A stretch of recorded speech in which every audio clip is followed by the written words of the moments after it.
MPH film की तरफ से आप सभी को नववर्ष की हार्दिक शुभकामनाएं।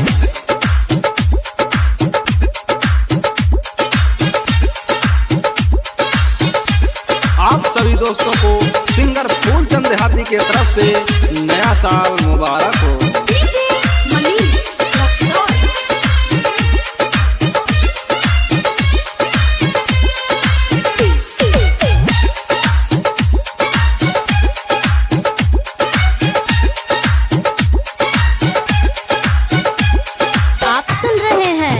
डीजे शंकर राज को।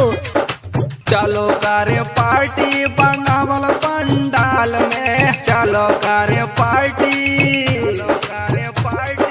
चलो करे पार्टी बनावल पंडाल में। हैप्पी न्यू ईयर बोलेंगे नए साल में, हैप्पी न्यू ईयर बोलेंगे नए साल में।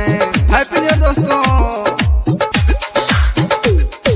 झूमेंगे नाचेंगे डीजे धमाल में, झूमेंगे नाचेंगे, झूमेंगे नाचेंगे डीजे धमाल में। हैप्पी न्यू ईयर बोलेंगे नए साल में, हैप्पी न्यू ईयर बोलेंगे नए साल में। नाम क्या है आपका? शंकर दीवाना।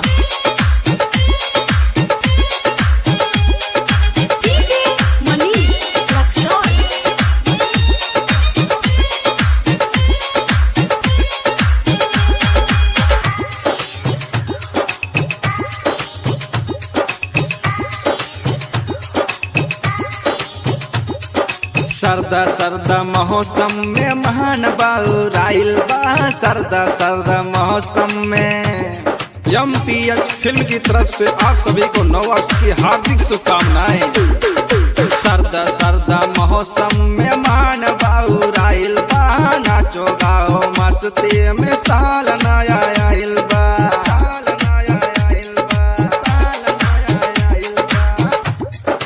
मारो स्टाइल चलो संचाल में, मारो स्टाइल, मारो स्टाइल चलो यही संचाल में। हैप्पी न्यू ईयर बोलेंगे नए साल में, हैप्पी न्यू ईयर बोलेंगे नए साल में।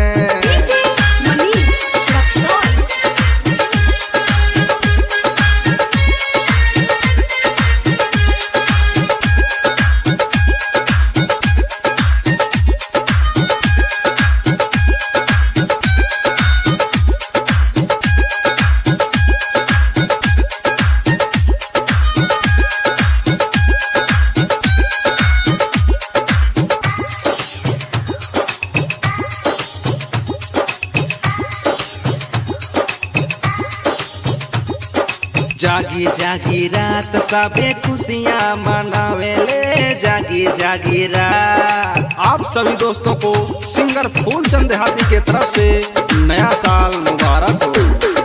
जागी जागी रात सबे खुशियाँ मनावेले, माता पारसाद डीजे ला के बजावेले,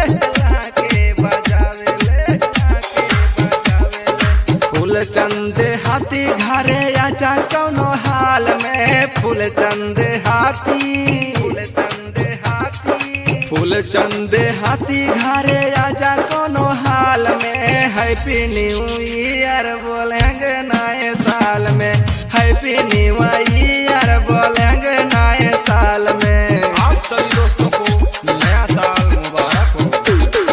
चलो करे पार्टी बनावल पंडाल में, चलो करे पार्टी बनावल पंडाल में। हैप्पी न्यू ईयर बोलेंगे नए साल में, हैप्पी न्यू ईयर।